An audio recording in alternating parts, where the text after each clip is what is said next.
안녕하세요. 반갑습니다.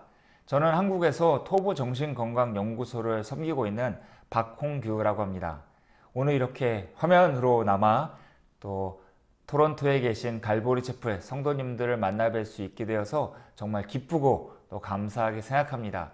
며칠 전에 추승호 목사님께서 연락을 주셔서 갈보리 채플에서는 매월 마지막 수요 예배 때 열방의 하나님을 따라 라는 제목으로 다양한 곳에서 사역하고 계신 우리 선교사님들 또 많은 사역자들의 이야기를 말씀을 전해 듣는 시간이 있다라고 하셔서 또 저에게도 부탁을 하셨습니다. 그래서 제가 어떻게 할 수 있겠습니까? 라고 사양을 하진 않았고 저에게도 이런 귀한 기회를 주셔서 감사드린다라고 말씀을 하면서 짧은 시간이지만 좀 제가 준비를 하고 여러분들께 말씀을 전해드리려고 합니다. 저의 간증들도 조금 담겨져 있을 거라고 생각이 되고요.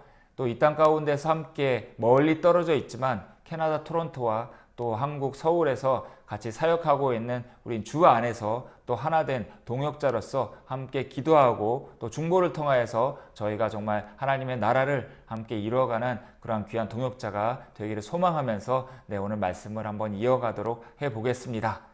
오늘 말씀은 마태복음 5장 9절 말씀인데요. 화평하게 하는 자는 복이 있나니 그들이 하나님의 아들이라 일컬음을 받을 것이며, 너무나도 잘 알고 있는 산상수훈과 관련된 말씀이죠. 팔복 중에 그 중에 7번째 복을 받는 피스메이커에 관한 말씀인데요. 이 말씀을 자세하게 풀어서 해석하고 설명을 하기보다는 제가 토부정신건강연구소로서 많은 사람들을 만나고 상담을 하고 그들의 정신에 관련한 또 여러 가지 이야기들을 듣고 멘토링을 하고 또 코칭을 하는 가운데 발견한 좀 중요한 것들, 그리고 이 말씀과 연결하여서 여러분들 삶 가운데 적용하면 좋을 것들을 좀 오늘 전하는 그런 시간을 가지려고 합니다. 먼저 오늘 여러분들의 하루가 어땠는지 한번 저는 궁금합니다. 그래서 오늘 여쭤보고 싶은데요. 오늘이 수요일 9월 28일 수요일이고 지금이 저녁 예배 때 시간, 수요 예배, 그래서 저녁 시간을 한참 지나고 있는 것으로 알고 있습니다. 오늘 하루를 살아오시면서 오늘 하루를 보내면서 우리 성도님들의 기분은 어떠셨는지 제가 여쭤보고 싶습니다.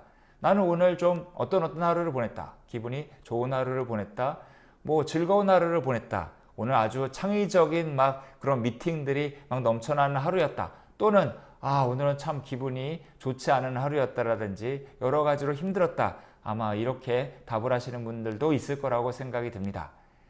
무드 엘리베이터라는 혹시 단어를 들어보셨나요?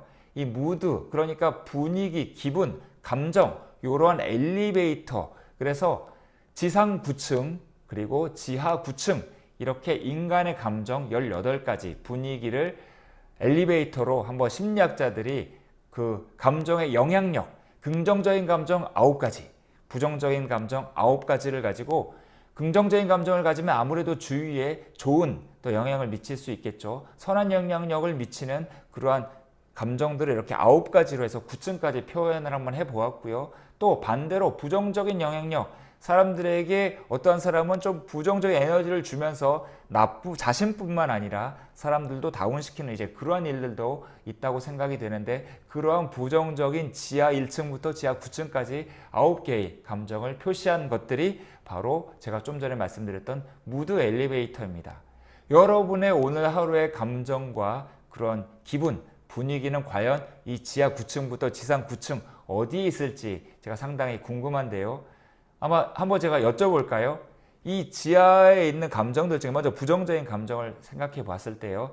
지하 한 7층 정도에 뭐가 있냐면 스트레스가 있다고 합니다. 그래서 스트레스를 많이 받으면은 오늘 내가 지하 7층에 부정적인 감정과 분위기 속으로 살아갔고 그만큼 주위에도 좀 약간 여러 가지 침울한, 좀 많이 이렇게 다운되게 만드는 그러한 하루를 보내셨을 수 있을 것 같고요. 또 우리가 마음이 급해지는 거 있잖아요. 조급해지는 거, 이것이 지하 1층이라고 하고요. 우리가 좀 짜증날 때도 있는데 오늘 좀 짜증이 많이 나더라, 이럴 때는 지하 2층에서 오늘 하루를 보내신 것으로 생각하실 수 있을 것 같습니다. 그러면 긍정적인 에너지, 긍정적인 층수로 해서 지상으로 1층부터 9층까지에는 어떠한 감정들이 있는지 한번 제가 알아볼까요? 유머 감각, 오늘은 좀 즐거운, 재미있는, 좀 기쁘고 그런 하루를 살았다. 그랬을 때 유머 감각이 3층에 있다고 합니다. 지상 3층에 유머 감각이 있고요. 그리고 또 사람들을 만나면서 여러 가지 아이디어를 내고 창의적인 생각으로 살아가는 하루도 있을 텐데요. 그 창의성, 크리에이티브한 그러한 기분은 7층이라고 합니다. 네, 상당히 높죠. 그러면은 8층과 9층엔 도대체 무엇이 있을까? 8층에는 와이즈, 통찰력이 있는 하루를 보냈을 때 여러 가지 지혜로운 그런 하루를 보냈다라고 느낄 때 그것이 지상 8층이라고 합니다. 그러면 과연 9층, 어떠한 가장 긍정적인 에너지, 그런 기분 속에서 살아갈 때 우리가 정말 사람들에게 좋은 영향력을 미치고 또 좋은 에너지를 전달할 수 있을까? 네. 우리 그리스도인들에게는 아주 익숙한 단어이고 또 아주 익숙한 기분이라고 생각이 듭니다. 바로 그것은 감사한 마음으로 사는 것입니다. 네, 이게 그냥 일반 심리학자가 만든 무드 엘리베이터, 그래서 긍정적인 감정 9가지와 부정적인 감정 9가지를 이렇게 층으로 약간 직관적으로 알아볼 수 있도록 표현한 것인데, 우리 그리스도인들에게는 정말 많은 사람들이 또 감사하며 살고 있지 않습니까? 또 우리에게 감사를 하고 성경이 늘 말하고 있는데, 왜 그런지를 또 우리가 이러한 심리학자들의 분석을 통해서 정말 당연히 우리는 감사하게 살고 있는데 또 일반 사람들도 감사가 너무나 중요한 걸 알고 있구나. 또 이렇게 보면서 정말 하나님은 위대하시다. 또 우리가 정말 긍정적으로 이 땅 가운데 선한 영향력을 미친다는 것은 어떻게 살아가야 하는 것인지를 말씀을 통해서 또 저희에게 전달한다는 것을 또 오늘 이렇게 심리학자들의 연구 결과를 통해서 또 확인하실 수 있을 거라고 제가 생각합니다. 이렇게 오늘 좀 여러분들의 기분이 어떠셨는지, 그리고 오늘 예배를 통해서는 만약에 지하에 있었다 그러면 마음을 지상으로 이제 당연히 올려야 될 것 같고요. 우리는 이 예배를 통해서 당연히 어디로 가야 되겠습니까? 어디로 갈 수 있겠습니까? 바로 지상 9층으로 갈 수 있겠죠. 그래서 감사한 마음으로 오늘 예배를 드림과 동시에 또 오늘 예배의 자리를 떠날 때에는 정말 모두에게 오늘 예배가 정말 감사하고 기쁜 시간이었다. 그래서 모두 지상 9층의 감정과 기분, 그 무드로 오늘 예배당을 떠나는 시간이 되기를 제가 간절히 바라겠습니다. 제가 이 무드 엘리베이터를 말씀을 드리면서 아무나 이 감정들을 딱 여러분들이 이렇게 보셨을 때 오늘 말씀의 피스메이커, 화평하게 하는 자, 화평케 하는 자로 살아가려면은 어떤 감정들이 나에게 있어야 되겠구나. 내가 어떤 무드 속에서 살아갈 때 이렇게 화평하게 하는 자가 될 수 있겠구나. 아마 그것에 대해서도 영감을, 인사이트를 받은 분들이 많이 있을 거라고 생각이 됩니다. 화평하게 하는 자가 되기 위해서 또 필요한 것이 무엇이 있을까요? 제가 많은 사람들을 만나고 또 이렇게 그 상황 가운데, 갈등의 상황 가운데 이제 가보다 보면은 사람마다 정말로 다양하죠. 사람마다 다르다는 것은 우리가 모두 알고 있고, 그 토론토 갈보리 채플에 지금 앉아 계신 우리 성도님들 한 분 한 분, 부부도 정말 너무나 다르고, 또 옆에 있는 우리 장로님도 정말 너무 다르고, 또 집사님도 다르고, 우리 목사님도 다르고, 또 찬양, 또 예배 인도자도 다르고, 정말 우리는 서로 다른 사람입니다. 이 다른 게 이상한 건가요? 서로 다르다라고 하는 것은 좀 틀리고 잘못된 것일까요? 그렇게 생각하는 성도님들은 아마 한 분도 없을 거라고 생각합니다. 하나님께서 우리를 이렇게 다양하게, 정말 개인을 정말 아름답게, 저는 이 다양성이라는 것이 우리가 똑같지 않고 다르다라는 것이 얼마나 아름다운 것인지, 하나님의 미가 우리 한 사람 한 사람에게 서로 독특하고 개성 있게 좀 창조된 것인지, 좀 그것을 생각할 때마다 저는 이 다양성이라는 것이 참 좋은 것이다. 아름다운 것이다. 우리 그리스도인들에게 하나님께서 선물하신 또 선물이다. 저는 이렇게까지도 좀 생각을 하고 있습니다. 그래서 제가 이런 말씀을 드리는 것은 우리가 얼마나 다른 사람들인지, 또 제가 왜 이것을 강조할까요? 화평하게 하는 자라는 것은 결국에는 서로 다른 수많은 사람들이 살아가고 있고, 다르기 때문에 네가 맞느니 내가 옳으니 틀리느니 막 이렇게 하면서 서로 이 싸움, 갈등 속에 우리가 살아가기 때문에 바로 이 평화, 화평한 것, 샬롬이 정말 이 현재 우리가 살아가고 있는 이 세상 가운데에서도 중요한 가치로 다뤄지는 것은 아닌가, 또 그러한 생각을 해봅니다.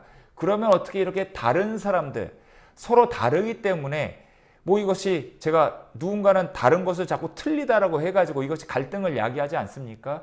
그래서 서로 막 맞고 틀리다라고 이러한 싸움과 분쟁 속에서 어떻게 우리 그리스도인들은 그리고 토론토 갈보리 채플 성도님들은 과연 나는 이 화평을 가져올 수 있는 주님이 이 땅에 가져온 그러한 샬롬을 나도 사람들에게 피스메이커로서 전달할 수 있을지 그 부분에 대해서 오늘 조금 더 생각해 보는 시간이 되기를 바랍니다.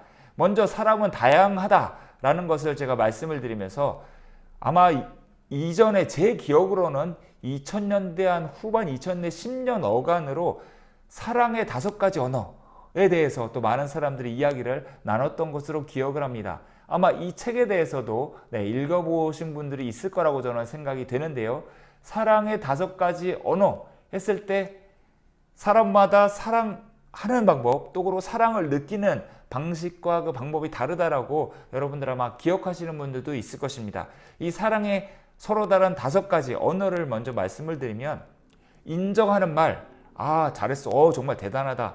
상대방을 칭찬하고 상대방을 인정하는 것을 통해서 사랑의 감정을 느끼고 또 사랑받고 있다라고 생각하는 분들이 있다라고 하죠. 그리고 두 번째로는 누군가와 함께 시간을 보낼 때 이 퀄리티 타임이라고 하는데 누군가 서로가 서로를 인정하는 또 서로를 받아들이는 그런 시간을 함께 보낼 때 또 누군가는 사랑을 받고 있다. 또 내가 사랑을 한다라고 느낀다라고 합니다. 세 번째는 선물입니다. 누군가 나에게 선물을 주었을 때 의미가 담긴 선물이죠. 그냥 아무거나 막 주는 것이 아니라 또 내가 사랑하는 사람에게는 이 선물을 하는 그렇게 사랑의 언어를 선물로 표현하는 사람도 있다라고 합니다. 다음으로는 내가 사랑하는 사람에게는 봉사를 하는 것, 섬기는 것, 이 섬김의 행동과 또 섬김의 자세를 통해서 내가 누군가를 사랑하고 또 내가 사랑을 받고 있다라고 느끼는 사람도 있다고 합니다. 또 마지막으로 스킨십, 접촉, 누군가를 이렇게 터치를 하면서 그 신체의 접촉을 통해서 정말 누군가 나를 사랑하는구나. 나도 또 사랑을 받고 또 나도 이렇게 남을 사랑하는구나 라고 느끼는 사람이 있다고 합니다. 이렇게 5가지의 인정하는 말, 함께하는 시간, 선물, 봉사, 섬김, 그리고 스킨십을 통해서 우리는 사랑을 받는다고 느끼고 또 사랑을 이렇게 표현하기도 한다고 합니다. 저희가 사랑을 하는 것뿐만 아니라 사과를 하는 것에 있어서도 서로 다르다고 합니다. 제가 이 부분에 있어서 좀 제가 책을 읽고 내가 정말 사람들한테 잘못에 대해서 시인하지 않는 그런 일들이 좀 많았구나. 나는 잘못했다라고 표현을 했는데 상대방은 잘못했는데 왜 나한테 사과를 하지 않지? 나는 분명히 사과를 명확하게 표현을 했는데 왜 저 사람은 내가 사과했다라고 느끼지 않는 거지? 왜 여전히 나한테 사과를 요구하는 거지? 이러한 갈등 상황에 계셨던 분도 아마 있을 거라고 생각이 듭니다. 왜 이러한 일들이 생기느냐? 서로 사과를 하는 방식이 다르다라는 것을 이해하지 못하는 경우에 이렇게 또 분쟁이 화가 더 쌓이게 되는 경우인데요. 이때 5가지 다른 사과의 언어를 제가 말씀을 드리면 먼저 유감을 하는 것입니다. I'm sorry. 그렇죠. 저는 I'm sorry. 미안해. 이러면 그래 사과했구나 라고 생각하는데 또 누군가는 그것이 사과로 받아들여지지만 또 누군가에게는 그것은 아주 미흡한 사과라고 생각이 되고 또 사과가 아니다라고 느끼는 사람도 있다고 합니다. 두 번째 사과의 언어는요. I was wrong. It was my mistake. 내가 잘못했어. 그것은 내 실수야. 라고 이렇게 잘못을 인정하는 것이다 라고 합니다. 이것도 충분한 사과의 방식, 사과의 언어라고 생각이 되고요. 또 하지만 누군가에게는 이것이 온전한 사과의 표현이 아니다라고 하네요. 세 번째는 내가 무엇을 해주면 좋을까? 내가 잘못했는데 내가 어떻게 해주면 좋을까? 이렇게 보상을 하는 말을 했을 때 사과받았다라고 인정하는 분들도 계시다라고 합니다. 이것은 어떠한 것이 맞고 틀린 것의 얘기가 아니라 서로가 느끼는 사과에 대한 그 언어의 표현 방식과 그 받아들이는 사고의 구조가 다른 것이기 때문에 이것은 서로 다른 것을 인정을 하고 그 사람이 원하는 사과 방식으로 사과를 표현하는 것이 맞지 않을까 저는 개인적으로 이렇게 생각을 합니다. 세 번째까지 말씀을 드렸는데요. 네 번째 이런 저의 사과 표현의 방식인데요. 내가 다시는 이러한 일을 하지 않을게. 다시는 이러한 잘못을 반복하지 않을게 라고 하는 네 번째 사과의 방식이 있다고 합니다. 잘못을 반복하지 않을 것에 대한 진실한 뉘우침이라고 표현을 하는데요. 이러한 방식으로 사과를 표현하는 사람도 있다고 합니다.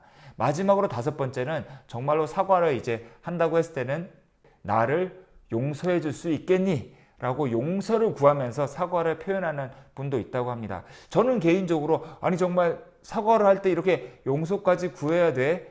라는 생각이 들 때도 있는데요. 또 누군가는 당연히 잘못을 했고 그것을 사과한다 그러면 용서를 구해야지 라고 생각하는 분들도 있다고 합니다.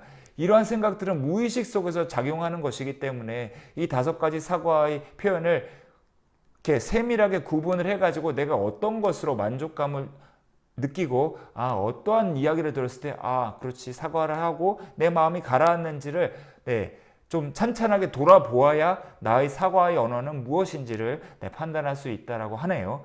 그래서 제가 이렇게 사랑의 언어 다섯 가지와 사과의 언어 다섯 가지가 무엇인지를 간단하게 소개를 해드렸는데 제가 추 목사님을 통해서 나의 사랑의 언어는 무엇인지 또 나의 사과의 언어는 무엇인지 이것을 판단할 수 있는 제가 설문지를 전달해 드리도록 하겠습니다. 그러면 댁에 돌아가셔서 또 목사님께서 전달해 주시는 이 사랑의 언어 또는 사과의 언어를 보시고 그것을 한번 하나씩 천천히 체크해 보시고 나의 사랑의 언어는 무엇이구나 나의 사과의 언어는 무엇이구나 이것을 아마 알게 되시면 저는 정말 너무나 도움이 되실 것이라고 생각이 됩니다. 왜냐하면 이것은 바로 나와 너의 갈등을 줄일 수 있는 아주 중요한 포인트라고 생각이 됩니다.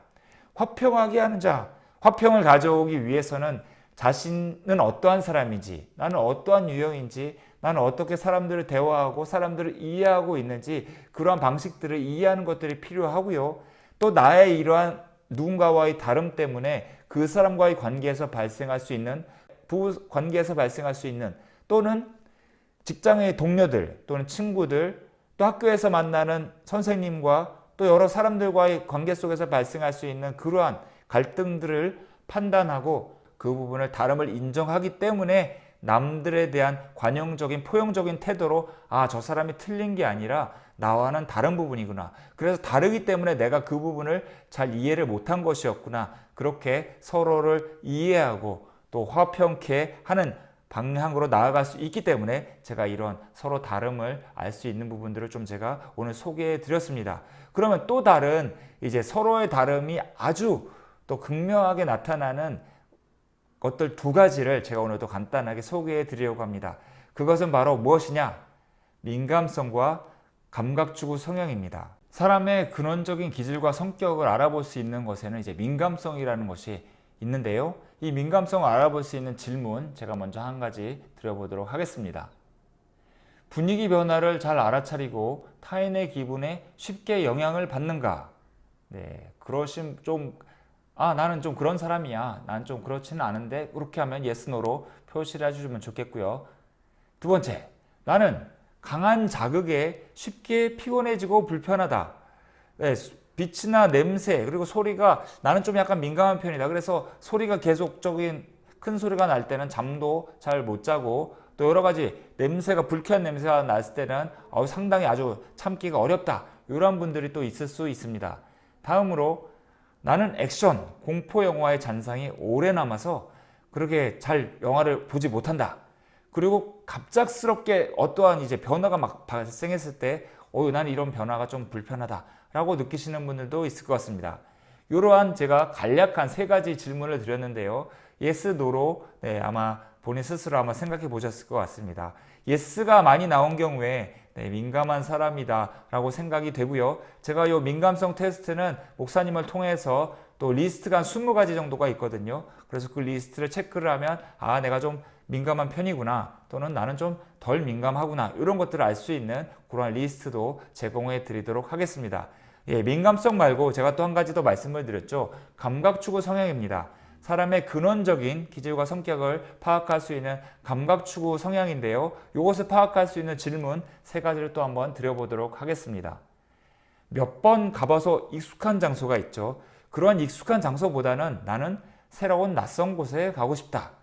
아마 이러한 느낌을 갖고 계신 분들이 있을 것이고 나는 굳이 낯선 곳에 가고 싶기보다는 그냥 좀 익숙한 곳에서 있는 게 나는 편하다라고 생각하시는 분들도 있을 거라고 생각합니다. 두 번째로 새로운 것을 발견하면 나는 확인하고 싶고 저거 새 거야 그럼 나는 뭔가 좀 확인하고 싶고 그리고 이 짜릿함을 주는 뭐 꼭 익스트림 스포츠는 아니라도 짜릿함을 주는 그러한 쾌감을 주는 스포츠에 나는 도전해보고 싶다. 나는 평소에 그런 걸 좀 즐기는 편이다 라고 답을 하시는 분들도 있을 것 같습니다. 네, 세 가지인 줄 알았는데 두 가지네요. 요 두 가지 정도의 질문에 답을 하면서 내가 좀 감각추구 성향이 있구나 아니면 좀 감각추구 성향은 내가 그렇게 많지는 않은 것 같다 라고 판단을 하실 수 있을 거라고 생각이 됩니다. 이 감각추구 성향을 알아볼 수 있는 질문지도 제가 목사님 통해서 전달해 드릴 테니까 한번 댁에 가셔서 확인을 해 보시고 좀 나는 감각추구 성향이 좀 높은 사람이구나 나는 상대적으로 감각추구 성향이 좀 덜하구나 이런 것들을 한번 파악해 주시면 좋겠습니다. 이 민감한 정도와 이 감각추구 성향은 그 연구한 심리학자에 따르면 상당히 유전적인 요소가 강하다라고 합니다. 100% 유전에 다 따른다라고 말씀은 드릴 수 없겠지만 이 부분은 상당히 유전적인 요소가 강하기 때문에 민감한 것과 감각추구 성향은 근원적으로 바뀌기는 쉽지가 않다.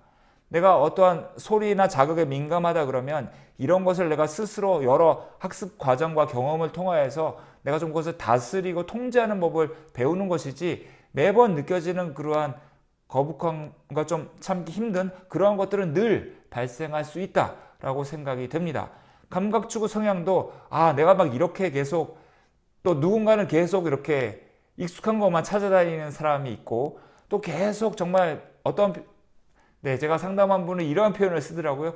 불나방처럼 자기 진짜 불나방처럼 자극적이고 새로운 것을 찾아서 늘 간다. 그래서 잠깐만 몇 번을 해도 금방 지루함을 느끼고 자기는 새로운 것을 추구했던 사람이다 라고 답을 한 그러한 내담자도 있었습니다. 이런 것을 봤을 때 정말 사람마다 민감하게 느끼는 것들 그리고 또 어떠한 새로운 자극을 추구하는 이러한 감각추구 성향은 많이 다르다라고 생각이 되는데요.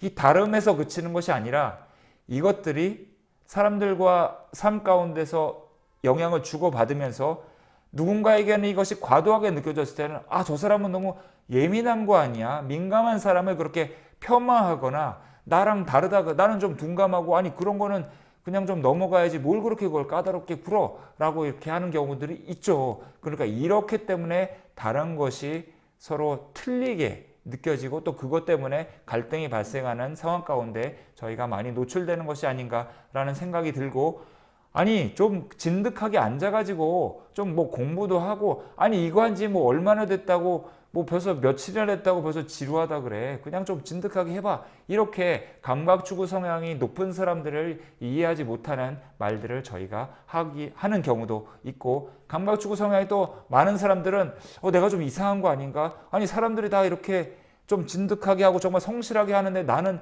왜 이걸 도저히 못하겠지 나는 정말 이상한 사람이 아닐까 이렇게 스스로 자기를 좀 힘들어하고 자기 자신을 용납하지 못하는 경우들이 발생하기도 합니다. 이러한 것들이 자신을 알지 못하는 자기 정체성을 저는 이것이 제가 말씀드렸죠. 다른 것이 틀린 것이 아니다. 감각추구 성향이 높은 것이 잘못된 것이 아니다. 하나님께서 그 달란트라고도 볼 수 있는 그 기질과 특성을 하나님께서 주신 거라 그러면 그 인생을 그것에 맞춰서 또 너무 과도해서는 또 안 되겠죠.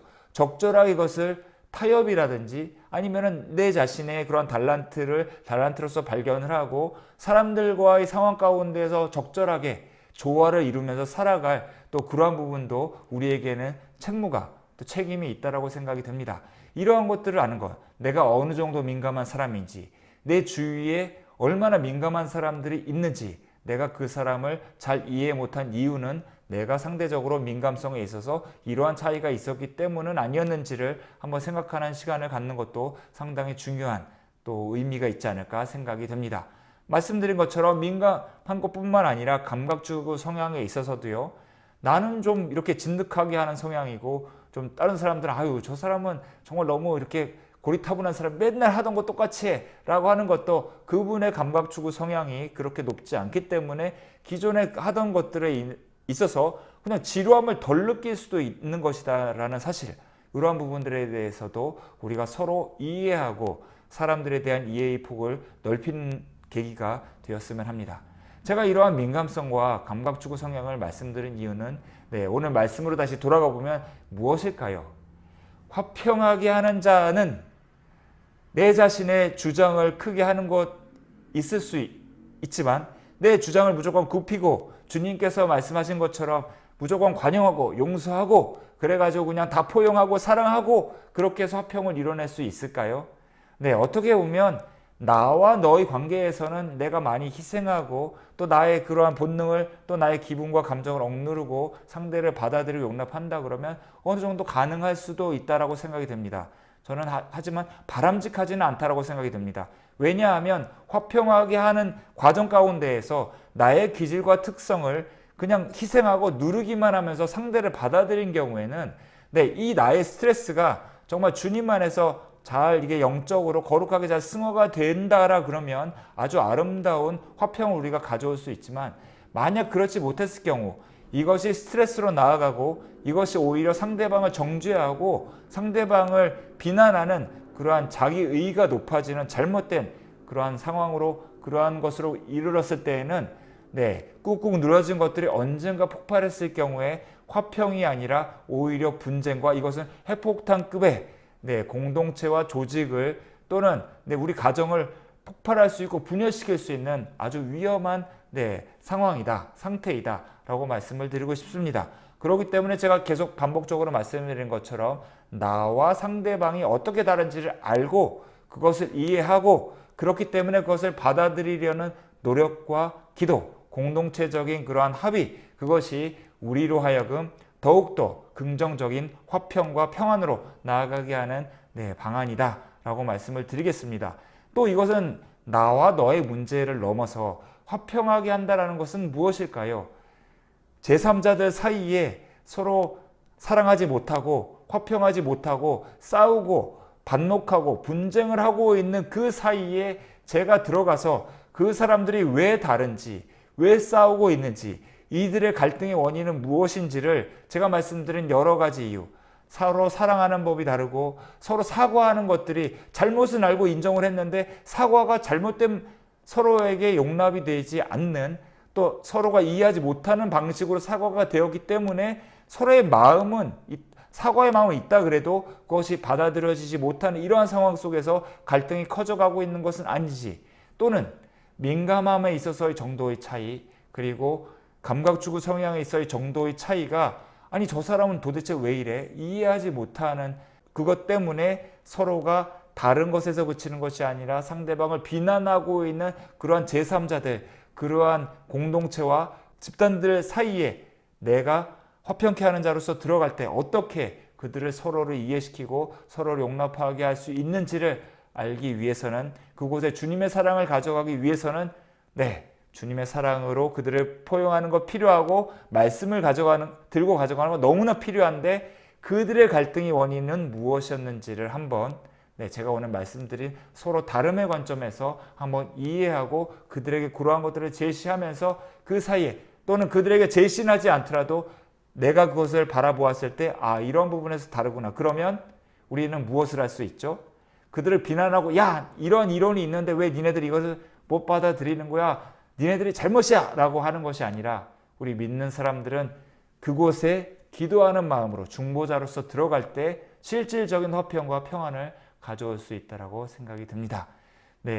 오늘 제가 말씀드린 것들 서로의 다름을 틀린 것이 아니라 내가 상대방을 이해하는 도구로서 제가 말씀드린 사랑의 언어, 사과의 언어, 또 민감성과 감각추구 성향을 여러분들이 이해하고 받아들이신다 그러면 이것을 사용하여서 왜 사람들이 나를 이해하지 못하고 또 나와의 관계 속에서 갈등이 생기는가, 내가 화해를 가져오 중재를 해야 되는 그 사람들, 그들의 관계 속에서 도대체 무엇이 문제였나, 어떠한 것을 주님께 맡겨드리고 주님 저들의 다름을 서로 이해하지 못하는 어떠한 부분, 그것들을 주님 저들이 서로 이해할 수 있는 눈과 또 그러한 마음들을 갖도록 주님 저들에게 은혜를 베풀어 주십시오. 기도할 수 있는 중요한 기도의 제목들을 파악할 수 있는 토론토 갈보리 지포의 성도님들이 되실 수 있지 않을까 생각이 듭니다.